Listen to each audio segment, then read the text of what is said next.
Relembrando, então, o glomérulo ele é um emaranhado, né, de vasos sanguíneos e capilares, então, e a parede da cápsula de Bowman, né, a cápsula de Bowman é esse espaçozinho que recebe, então, o filtrado, né, que passa aqui, que sai dos capilares e atravessa essa camada de célula, então, da cápsula de Bowman, certo? Esse espaço que recebe esse ultrafiltrado.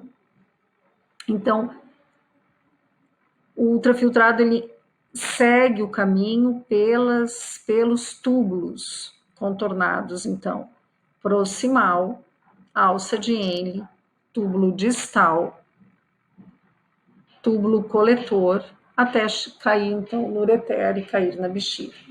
Então, relembrando aqui, essa passagem, né, nada mais é do que a filtração, então, das substâncias aqui, além de fenestras, que a gente chama, ou de poros, né, como se fosse uma peneira, ainda existe uma grande força eletrostática que permite, então, o que ajuda nessa filtração. Então, substâncias mais eletronegativas, elas não conseguem atravessar esse glomérulo, não conseguem atravessar e cair na cápsula de Bowman, devido, então, uma repulsão de cargas negativas, tá? As cargas positivas é que conseguem atravessar, desde que, claro, o tamanho delas consiga atravessar esses poros, essas fenestras que existem nessas células. O ultrafiltrado, então, ele vai cair dentro da cápsula de Bowman e vai seguir no tubo contornado proximal. Proximal porque está próximo, né, aos capilares, está próximo, então, à cápsula de Bowman. Essa unidade, então, funcional, o néfron, recebendo, então, através da cápsula de Bowman, esse ultrafiltrado, vocês percebam que os capilares, eles formam esse emaranhado aqui no glomérulo, mas eles seguem acompanhando e também se ramificando. Aqui, na verdade, a artéria, né, ela chega, a artéria aferente e a artéria eferente, né, se transformam em capilares e voltam, então, em arteríolas, tá? Para depois, novamente, pelos capilares, eles fazerem um emaranhado ao redor dos túbulos, certo? O que acontece através desses túbulos? Toda a concentração das substâncias que foram filtradas aqui, água, sódio, pouquíssimas proteínas, mais alguns peptídeos, raríssimos medicamentos passam aqui, tá? Poucas substâncias, na verdade, eles conseguem atravessar essa cápsula, mas, né, todas aquelas que conseguem, elas seguem, eu vou continuar nessa figura aqui, elas seguem, então, aqui pelo tubo contornado proximal. Vejam, nós temos uma concentração, né, desse ultrafiltrado, uma quantidade de substâncias aqui dentro desse ultrafiltrado, que é diferente desse espaço intersticial. Lembra do espaço intersticial? O espaço, então, que não está dentro do túbulo, por exemplo, e não está dentro do vaso sanguíneo, é o espaço extracelular, é um espaço extrasanguíneo. Então, tudo que está, né, dentro do vaso, dentro desse túbulo, diferente da concentração que está no espaço intersticial e diferente do que está no vaso sanguíneo, vai acontecer o quê? Elas vão fazer trocas. Não foi isso que a gente disse? O organismo não quer entrar em equilíbrio. Então, aqui o que a gente vai ter? Essa diferença de concentração do ultrafiltrado para o espaço intersticial e para os vasos vai fazer com que haja movimentação de íons, de substâncias que não foram e que foram filtradas aqui através do glomérulo, certo? Isso vai ocorrer ao longo dos túbulos, ao longo da alça de Henle. Vocês vejam só, o que vai acontecer aqui? No túbulo contornado proximal, ou no túbulo proximal, as diferenças que tem desse ultrafiltrado, inicialmente, elas vão ser diferentes do que existe aqui no final do túbulo proximal. Por quê? Porque ao longo de todo esse percurso, as substâncias foram sendo trocadas. Tudo que é permeável ou que tem um transportador específico ou faz uma troca, né? Conforme aqueles movimentos que a gente viu de transporte passivo e de transporte ativo, vai sendo executado, vai sendo realizado naturalmente ao longo do túbulo proximal, certo? Até que chegue na alça de Henle, a alça de Henle tem uma outra composição histológica, uma outra composição celular. Então vejam neste desenho, voltamos para o desenho então da esquerda. Vocês vejam que as células aqui, esse desenho, ele demonstra que as células que nós temos aqui, no túbulo contornado proximal, que é a nossa porção mais permeável a tudo, tá? Ela é diferente da composição de células aqui, por exemplo, da alça de Henle, que difere da composição no túbulo distal e que difere das células do túbulo coletor, do túbulo distal e do túbulo coletor, tá? Essa diferença do tipo celular, ele vai dar uma diferença da filtração capaz ou das trocas capazes de serem realizadas por essas células. Então, mesmo que nós tenhamos diferença de concentração, tá? De substâncias, por exemplo, já no final do túbulo proximal e aqui na alça de Henle, pode ser que algumas substâncias, elas mesmo assim não consigam passar. Por exemplo, a alça de Henle, no final aqui do túbulo proximal, a gente tem a alça de Henle. A alça de Henle, ela tem uma composição celular diferente do túbulo proximal, e ela, por exemplo, na alça de Henle descendente, então é esse primeiro pedaço aqui da alça de Henle, né, essa primeira porção, ela só é permeável à água, tá? Ela não é permeável a nenhum outro íon. Então, a única coisa que pode sair para tentar regular, a chegada, então, ao equilíbrio, é a saída de água. Ah, não, mas eu tenho diferença aqui de concentração, professor, eu tenho mais sódio aqui, ó. Mas essa célula não é permeável. Então, ela não consegue, o sódio não consegue sair de dentro do túbulo para passar para o espaço intersticial e chegar até o vaso sanguíneo. A única coisa que é capaz de sair nessa porção descendente é a água, tá? Já na porção ascendente, nós temos o quê? Nós temos uma impermeabilidade à água e nós temos uma permeabilidade ao sódio, fazendo com que ocorra uma troca maior de sódio, o sódio então consiga sair e entrar conforme o equilíbrio osmótico. Então a gente estava falando, né, que o túbulo contornado, então, a proximal é altamente permeável, a alça de Henle ela é permeável, só corrigindo, na porção descendente ela é permeável à água e ao sódio, tá? Sendo que na porção ascendente ela não é permeável, tá? A água. A água essa alça de Henle, então, ascendente, ela é impermeável à água, mas ela continua permeável ao sódio e ao cloreto. Então, a regulação aqui, ela se dá através da reabsorção de sódio e de cloreto, certo? Então, permeabilidade da água na alça descendente e impermeabilidade da água, mas permeabilidade de sódio e cloreto na alça ascendente, certo? No túbulo contornado distal, a gente continua vendo trocas, aqui a água volta novamente a ter permeabilidade devido à diferença, então, celular que existe, né, no epitélio, então, do túbulo contornado distal, e também é permeável ao sódio, ao cloreto, ao potássio, tá, principalmente ao potássio, fazendo, então, a regulação de íons e de substância dentro do túbulo até formar, então, a urina propriamente dita, que é o que chega, então, no túbulo coletor, certo? Uma das questões mais importantes dentro da função renal é que a maior parte de todas as trocas, ela acontece aqui na parte proximal, tá? No tubo contornado proximal.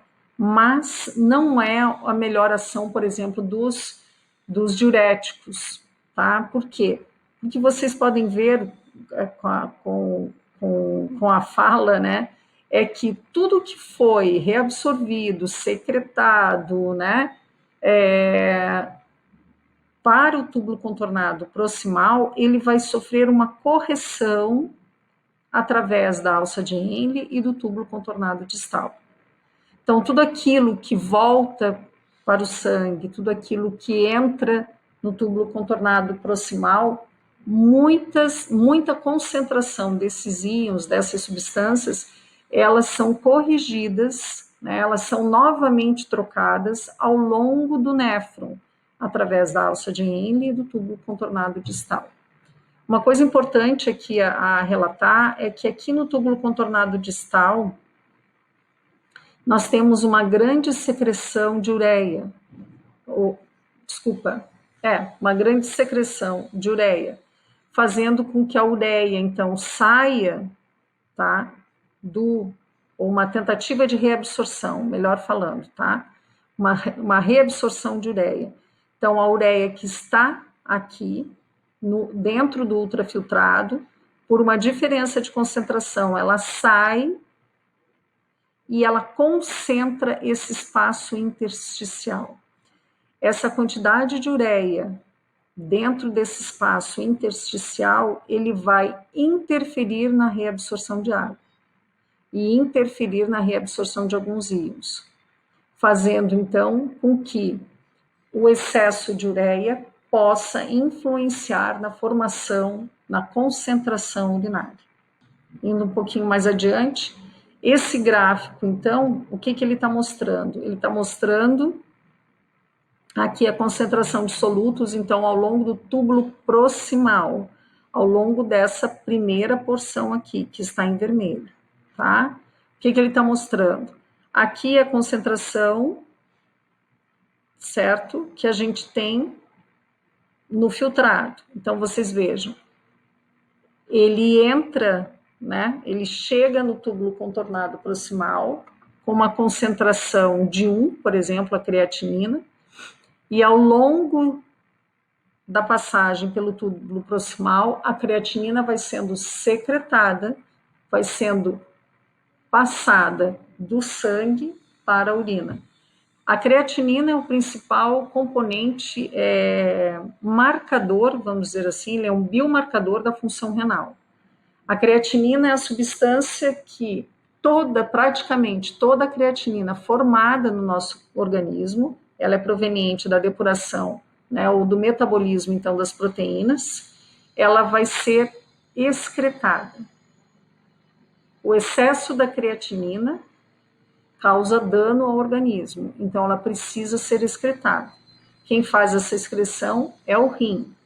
Principal local de secreção da creatinina, túbulo proximal, certo?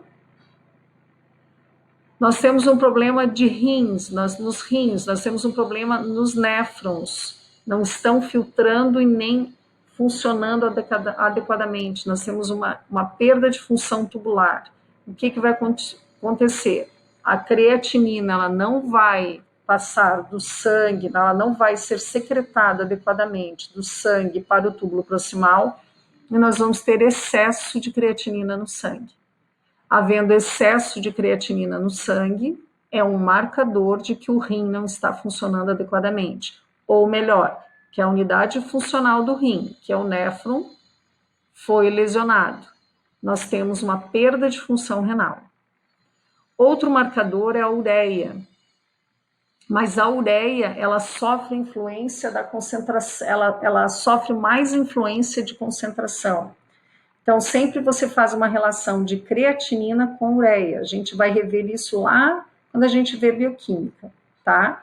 Mas a presença de grande concentração de ureia, que também, né, ela vai fazer o quê? Ela vai nos mostrar que a filtração renal ela não está ocorrendo adequadamente. Ou melhor, que houve lesão nos néfrons, que é quem faz essa filtração para o rim, e que o néfron, então, não está funcionando adequadamente, ou que o rim não está filtrando o sangue adequadamente.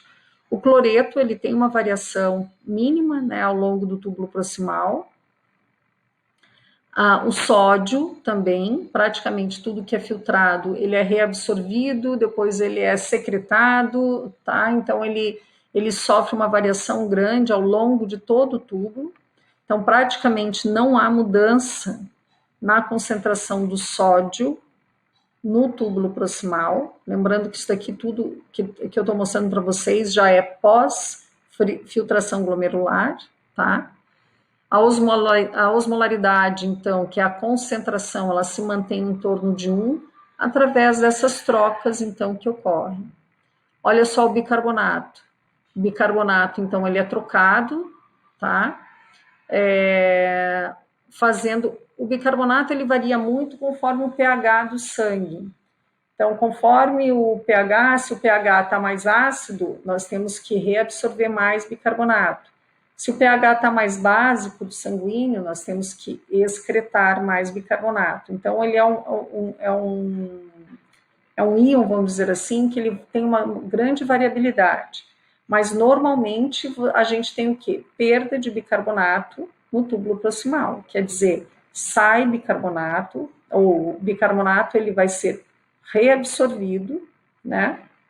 Como a glicose e como os aminoácidos que conseguiram passar, certo? Então, bicarbonato é importantíssimo. Por que o bicarbonato ele regula pH? O bicarbonato ele vai formar o quê? Ácido carbônico. Então, com mais H+ aqui, a gente vai ter a formação de ácido carbônico. O ácido carbônico ele se dissocia rapidamente em bicarbonato e H+. Então, conforme o pH sanguíneo, eu vou reter mais H+, e conforme o pH sanguíneo, eu vou eliminar mais bicarbonato, tá? Ou eliminar mais H+, ou reter mais bicarbonato. Mas, normalmente, numa lógica de funcionamento normal, pH sanguíneo normal, nós reabsorvemos o bicarbonato. Lembrem que a gente reabsorve tudo aquilo que o organismo precisaria economizar, tá? Para não ter gastos energéticos em excesso. Então, o bicarbonato é um deles, certo? Glicose, a mesma coisa. Aminoácido, a mesma coisa.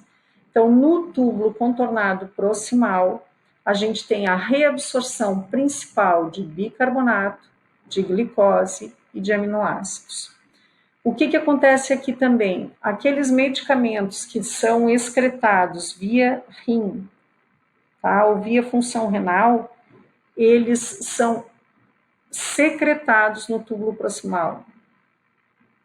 Eles não conseguem, normalmente eles são moléculas grandes e por isso eles não conseguem atravessar a cápsula de Bowman, atravessar o glomérulo.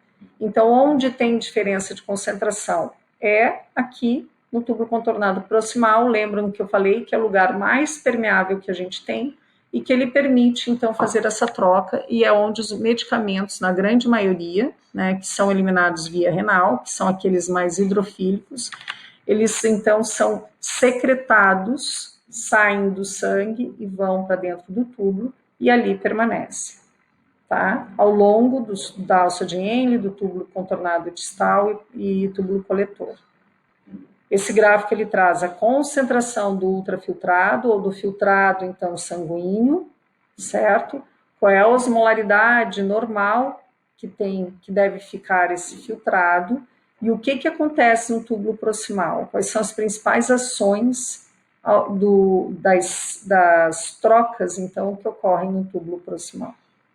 No túbulo distal, então aqui, né, a alça de Henle, então, a alça de Henle, muito permeável ao sódio e à água na alça descendente, sendo que na alça ascendente ele é impermeável à água, mas continua permeável ao cloreto e ao sódio, certo? Havendo, então, a regulação de todo da concentração urinária. Aqui, então, há uma troca novamente, né, do tipo de células, fazendo que no túbulo distal, então, a gente tenha perda de sódio, normalmente, tá? Troca de sódio. Aqui, principalmente, troca com o potássio. Então, se o sódio é reabsorvido, o potássio, ele é excretado, tá? E aqui ele vai, então, seguindo ao longo, né, do túbulo, fazendo essa regulação do sódio. Túbulo coletor, perde sódio, ou o filtrado, né, reabsorve sódio, reabsorve cloreto, até a gente chegar, então, a ureter. Aqui é importante, ele está seguindo, né, ele está indicando a aldosterona. Existe um sistema que se chama RAA, renina, angiotensina, aldosterona.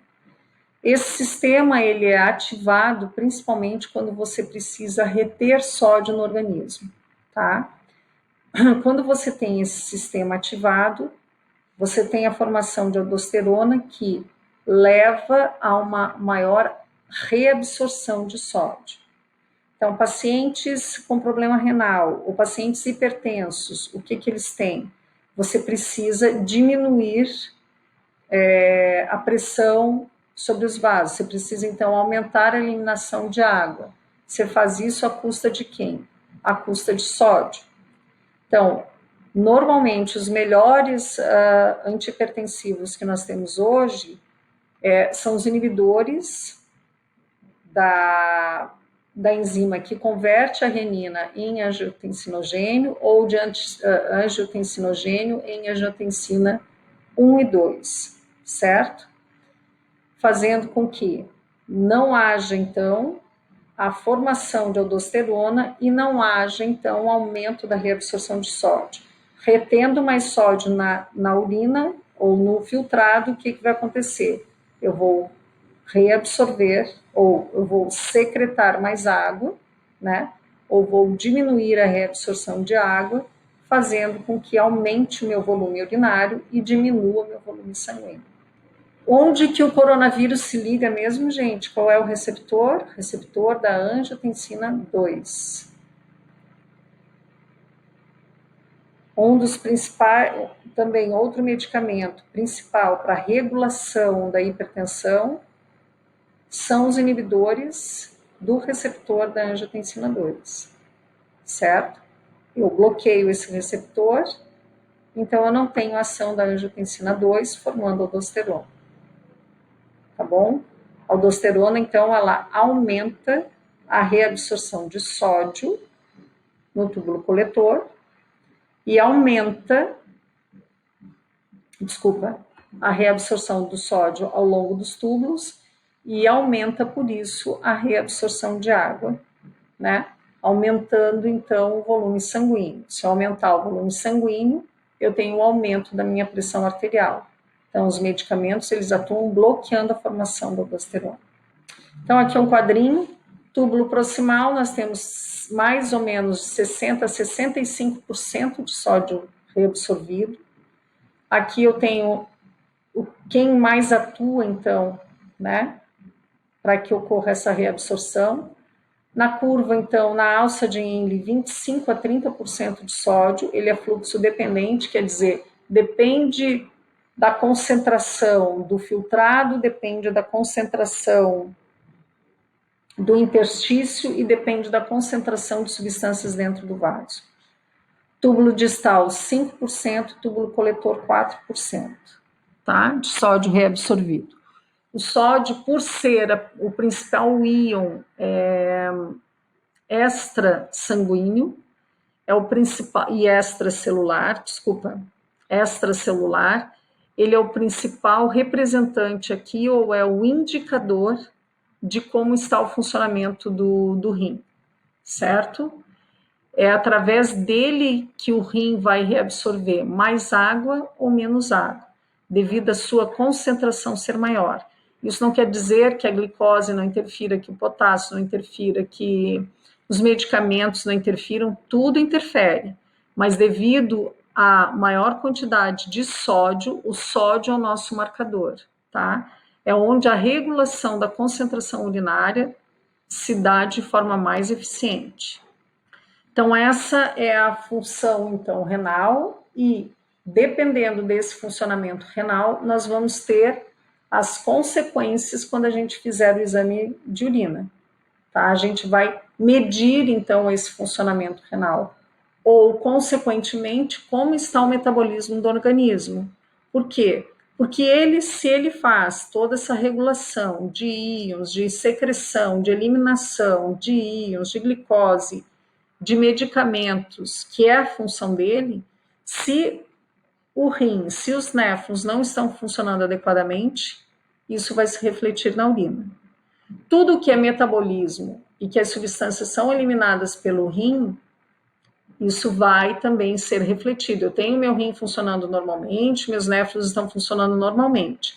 Então, o que eu observar na urina vai ser um reflexo, já que ele é um filtrado do sangue, ele vai ser um reflexo do funcionamento do organismo, ok? Uma coisa importante aqui que eu falei para vocês, que nós temos na cápsula de Bowman uma capacidade de filtração, então, uma capacidade de filtração glomerular, uma capacidade, a peneira, lembra que eu dei o exemplo do suco? Eu estou filtrando um suco. Quando eu tenho excesso de substâncias sólidas nesse suco, o que ele vai fazer? Ele vai entupir esses poros, é o que vai acontecer no glomérulo, tá? Ao longo do túbulo, essa capacidade de reabsorver, de secretar, de excretar, ela também tem um limite, certo? Ela também tem uma capacidade máxima de reabsorção. Por quê? Porque nós temos uma variação de concentração. Então, todo o rim, todo o néfron, ele tem uma capacidade máxima de reabsorver, uma capacidade máxima de regulagem dessa concentração urinária. Então, todo o excesso que passa, toda a concentração maior que passa da capacidade do glomérulo de filtrar ou da capacidade dos túbulos de realizarem trocas, levam, então, a um desequilíbrio ou uma retenção no sangue de substâncias que deveriam ser eliminadas pelo rim, ok? Então, nós temos um limite de filtração, nós temos um limite de trocas tubulares. Uma coisa importante aqui também nós temos a secreção de um hormônio chamado eritropoetina através do rim, que interfere na formação de células sanguíneas, tá? Principalmente dos glóbulos vermelhos. Frisando que proteínas não passam pelo filtrado, apenas aminoácidos. Os aminoácidos são reabsorvidos aqui no túbulo contornado proximal. Então, presença de proteína na urina não existe. Glicose totalmente reabsorvida. Então, excesso de glicose na urina também não existe.